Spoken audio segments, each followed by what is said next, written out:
Ma'asyiral muslimin rahimani wa rahimakumullah. Pada kesempatan yang singkat ini, di hari yang mulia, marilah bersama kita mendengarkan ayat-ayat Allah dan hadis Nabi Muhammad sallallahu alaihi wasallam. Dan insyaallah taala pada khutbah yang singkat ini kita akan membahas sebuah surah yang agung. Surah yang kita baca minimal 17 kali dalam sehari. Surah yang kita baca di salat-salat kita. Dan surah yang dikatakan oleh para ulama Ummul Quran, yaitu surah Al-Fatihah. Betapa banyak manusia yang membacanya di setiap harinya, mengulangnya di setiap harinya.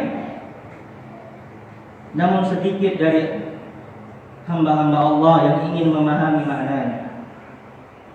Padahal ayat tersebut, surah tersebut kita baca setiap harinya di salat-salat kita. Namun sedikit yang dapat ataupun yang bergerak hatinya untuk mentadabburi ayat-ayat Allah Subhanahu wa taala.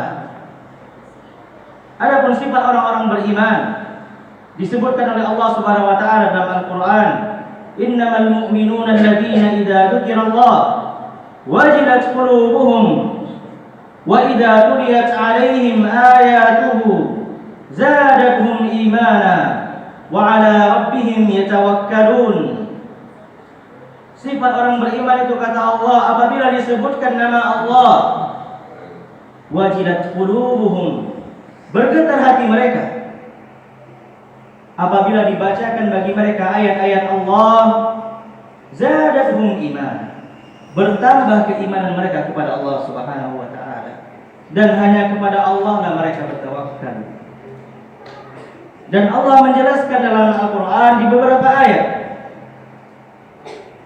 Di beberapa ayat Allah jelaskan dalam Al-Qur'an tentang keutamaan atau kita katakan perintah untuk mentadabburi Al-Qur'an, memahami makna Al-Qur'an.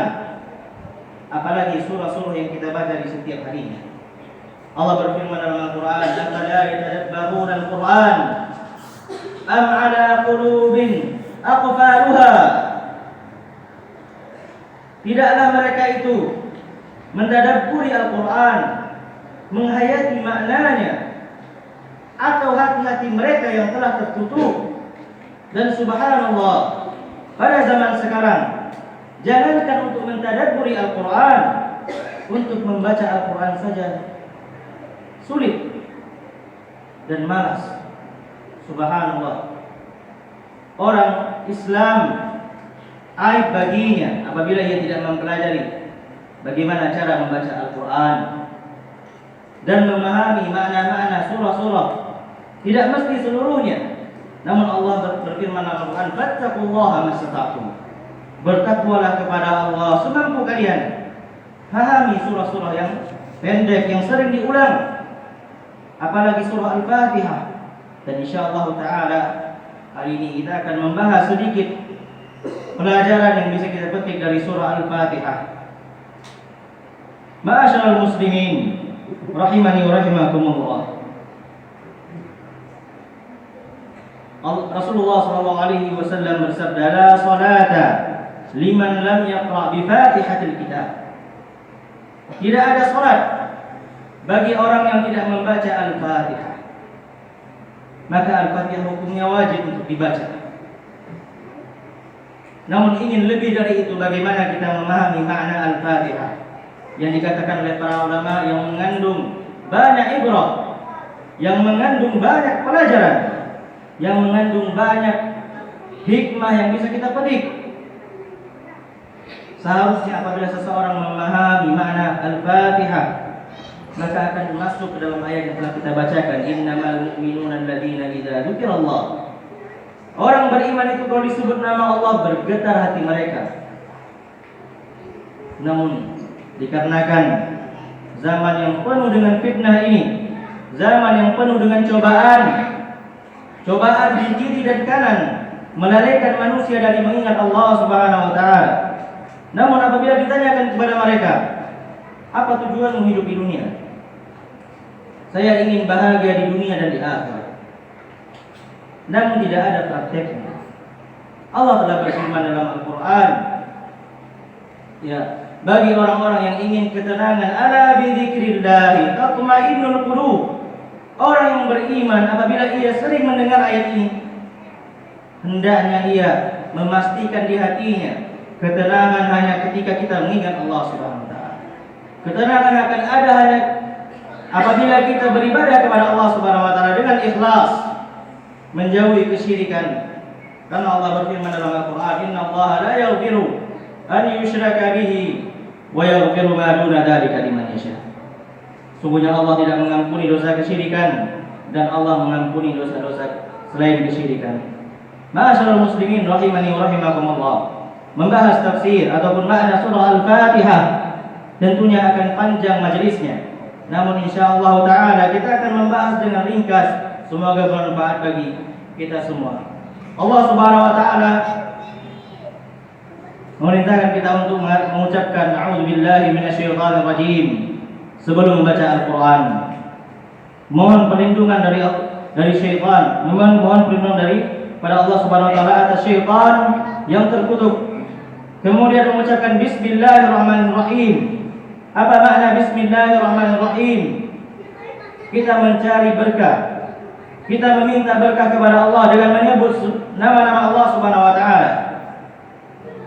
Bismillahirrahmanirrahim, dengan menyebut nama Allah Subhanahu wa taala yang Maha Pengasih lagi Maha Penyayang. Namun kata para ulama, penyebutan nama Allah di Bismillahirrahmanirrahim ini bermakna seluruh nama Allah Subhanahu wa taala. Walillahil asmaul husna fad'uuhu biha. Bagi Allah Subhanahu wa taala, milik Allah Subhanahu wa taala nama-nama yang mulia. Berdoalah dengan menyebut nama Allah Subhanahu wa taala. Kemudian Al-Fatihah dimulai dengan ayat alhamdulillahirabbil alamin. Puji syukur kepada Allah Subhanahu wa taala. Alhamdulillahirabbil alamin. Kita mengucapkan puji syukur kepada Allah atas kebaikan dan rahmat Allah Subhanahu wa taala. Yang Allah Subhanahu wa taala bersifat Ar-Rahman. Allah bersifat Ar-Rahman. Salah satu nama Allah Subhanahu wa taala Ar-Rahman, yaitu yang memiliki rahmat yang luas. Yang memiliki rahmat yang luas bahkan kepada orang-orang kafir. Rahmat Allah meluas ke seluruh alam semesta, baik yang taat kepada Allah maupun tidak taat kepada Allah Subhanahu wa taala. Rasulullah sallallahu alaihi wasallam bersabda, "Lau kanatid dunya ta'dilu 'inda Allahi janaha ba'udatin, ma saqa kafiran minha syarbata ma." Rasulullah sallallahu alaihi wasallam bersabda, kalaulah dunia ini di sisi Allah Subhanahu wa taala senilai dengan sayap nyamuk, sungguh Allah Subhanahu wa taala tidak akan memberikan bagi orang kafir minuman sedikit pun. Namun dengan kasih sayang Allah Subhanahu wa taala kepada seluruh makhluknya, Allah bersifat Ar-Rahman, rahmah. Allah nama Allah Ar-Rahman, Allah yang memiliki rahmah. Kemudian Ar-Rahim, apa makna Ar-Rahim? Yaitu rahmat yang khusus bagi orang-orang yang beriman. Wa kana bil mu'minina rahima. Allah itu kepada orang-orang yang beriman, Allah Rahim. Allah menurunkan rahmat bagi mereka di banyak ayat dan di banyak hadis. Dan tidaklah masuk ke surga hamba-hamba Allah kecuali dengan rahmat Allah. Itulah sifat Allah Ar-Rahim. Alhamdulillahirabbil alamin. Ar-Rahmanir Rahim. Maliki yaumiddin. Allah menegaskan sifat rububiyah Allah Subhanahu wa taala. Allah yang mengatur, Allah yang menciptakan, Allah yang memberikan rezeki, Allah yang mematikan, dan Allah yang membangkitkan. Maka bagi Allah yaumuddin, bagi Allah, milik Allah lah hari kebangkitan. Apakah hari kebangkitan saja? Tidak. Seluruh hari di dunia dan di akhirat milik Allah Subhanahu wa taala. Namun akan besarnya hari kebangkitan tersebut ditegaskan dalam surah Al-Fatihah. Maliki yaumiddin. Alhamdulillahirabbil alamin. Ar-Rahmanir Rahim. Maliki yaumiddin. Dari ayat pertama hingga Maliki yaumiddin, katakan oleh para ulama, ini bermakna sana 'ala Allah. Pujian kita kepada Allah Subhanahu wa taala. Dikarenakan dalam surah Al-Fatihah ada pujian-pujian kepada Allah Subhanahu wa taala dan ada doa. Dan Allah mengatakan dalam Al-Qur'an, "Iyyaka na'budu wa iyyaka nasta'in." Dan ini yang kita bacakan setiap hari di salat-salat kita. Hanya kepada Engkau ya Allah kami menyembah, dan hanya kepada Engkau ya Allah kami memohon pertolongan. Ma'asyiral muslimin rahimani wa rahimakumullah. Sesungguhnya Allah tidak ridha seorang hamba itu menyembah selain Allah Subhanahu wa taala, semulia apapun makhluknya. Semulia apapun makhluknya. Allah berfirman dalam Al-Qur'an, wa anna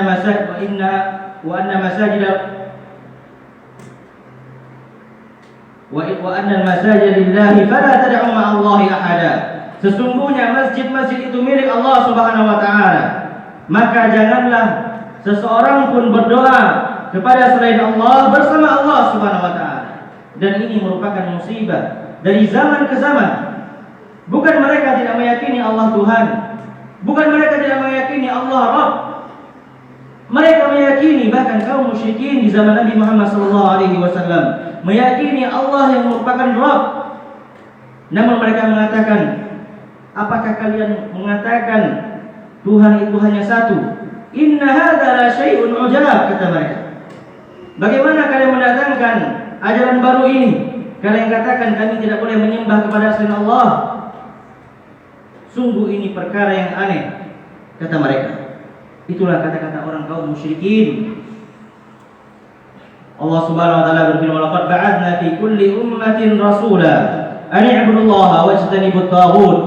Sungguh Allah telah mengutus bagi setiap umat rasul. Untuk apa diutus? An i'budullaha, agar mereka menyeru kepada manusia agar mereka menyembah Allah Subhanahu wa taala, meninggalkan segala sembahan selain Allah Subhanahu wa taala. Allah berfirman dalam Al-Qur'an di surah Al-Fatihah, "Iyyaka na'budu wa iyyaka nasta'in." Hanya kepada Engkau ya Allah kami menyembah, dan hanya kepada Engkau ya Allah kami memohon pertolongan. Dan iyyaka na'budu, jamaah sekalian yang dirahmati oleh Allah Subhanahu wa taala, itu menguatkan, merealisasikan kalimat la ilaha illallah. Tiada Tuhan yang berhak disembah selain Allah Subhanahu wa taala. Wa iyyaka nasta'in, itu penekanan dalam kalimat la haula wala quwwata illa billah. Tiada kemampuan, tiada kekuatan kecuali diminta kepada Allah Subhanahu wa taala, kecuali dari Allah Subhanahu wa taala. Iyyaka na'budu wa iyyaka nasta'in. Kemudian lanjutan ayatnya, ihdinas siratal mustaqim. Ihdinas siratal mustaqim. Ya Allah, tunjukilah kami jalan yang lurus. Kita meminta kepada Allah jalan yang benar, dan kita meminta kepada Allah Subhanahu wa taala agar kita diberikan istiqamah di jalan yang benar, dan ditafsirkan oleh Allah di ayat selanjutnya.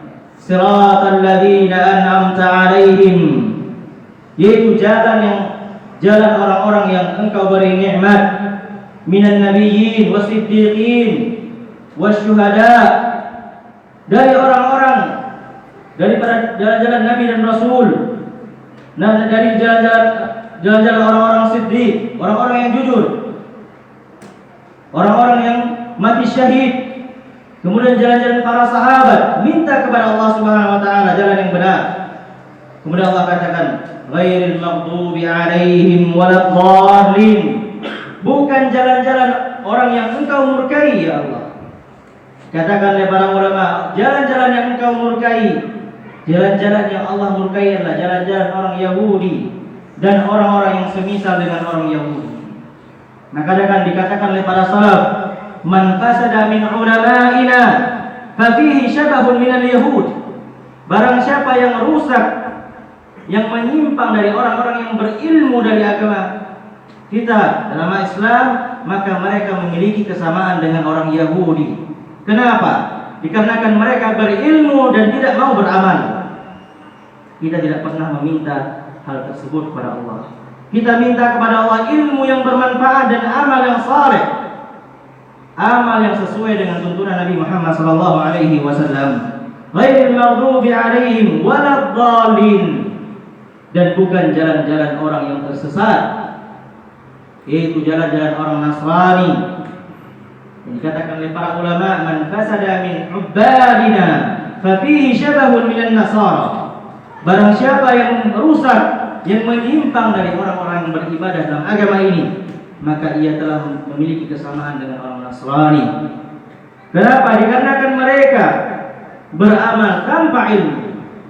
Adapun kaum muslimin, orang-orang yang beriman, mereka itu berada di pertengahan. Mereka menuntut ilmu. Allah berfirman dalam Al-Quran, fa'alam annahu la ilaha illallah.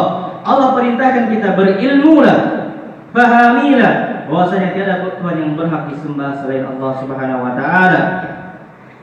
Dan Allah memerintahkan di banyak ayat agar kita beramal saleh, sebagaimana di surah yang sering kita baca, wal 'asr innal insana lafi khusr. Demi masa, kata Allah Subhanahu wa taala, Allah bersumpah dengan waktu di mana manusia itu banyak lalai dari yang namanya waktu. Innal insana lafi khusr. Sesungguhnya seluruh manusia itu di dalam kesesatan, di dalam kerugian. Sesungguh manusia itu dalam kerugian. Illa alladziina aamanu, kata Allah Subhanahu wa taala, kecuali orang yang beriman, wa 'amilus shalihat, dan beramal saleh, wa tawasau bil haqqi wa tawasau bis sabr, dan mereka saling menasihati dalam kebenaran. Mereka berdakwah di jalan Allah Subhanahu wa taala. Mereka amar ma'ruf nahi munkar. Allah Subhanahu wa taala berfirman, kuntum khayra ummatin ukhrijat lin-nas ta'muruna bil ma'ruf wa tanhauna 'anil munkar. Sungguh kalian itu sebaik-baiknya umat. Kalian mengajak kepada yang ma'ruf dan melarang daripada kemungkaran. Ma'asyiral muslimin rahimani wa rahimakumullah. Hanya ini yang dapat kami sampaikan. Semoga bermanfaat. Semoga bisa diamalkan menjadi perenungan kita, agar kita menghayati setiap ayat yang kita bacakan dalam salat-salat kita. Dan ketika kita membaca Al-Quran, hendaknya kita membaca terjemahan atau tafsirnya, sebagaimana yang dikatakan oleh Ibnu Qayyim rahimahullah ta'ala. Orang yang membaca Al-Quran, kata Ibnu Qayyim, yang tidak ingin memahami maknanya, maka hal tersebut bisa dilakukan bahkan oleh orang munafik. Bahkan oleh orang munafik. Di mana orang munafik di zaman Nabi SAW, mereka menampakkan dirinya di Islam, mereka membaca Al-Quran, namun Al-Quran tidak bermanfaat bagi mereka. Semoga bermanfaat. Aku qouli hadza wa astaghfirullah li wa lakum. Innallaha wa malaikatahu yusholluna 'alan nabi. Ya ayyuhalladzina amanu shallu 'alaihi wa sallimu taslima.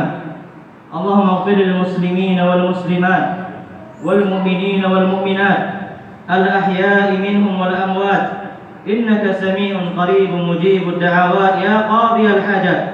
Allahumma a'inna 'ala dzikrika wa syukrika wa husni ibadatika ya rabbal karim. Allahumma aslih qulubana jami'an. Allahumma aslih wulata umurina. Allahumma la tuzigh qulubana ba'da idh hadaitana innaka antal wahhab.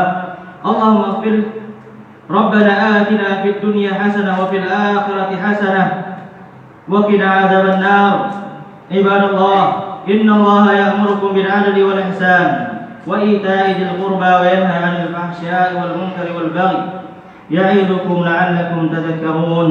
Wa la dzikrullahi akbar. Aqimus shalah. Dakwah semampumu.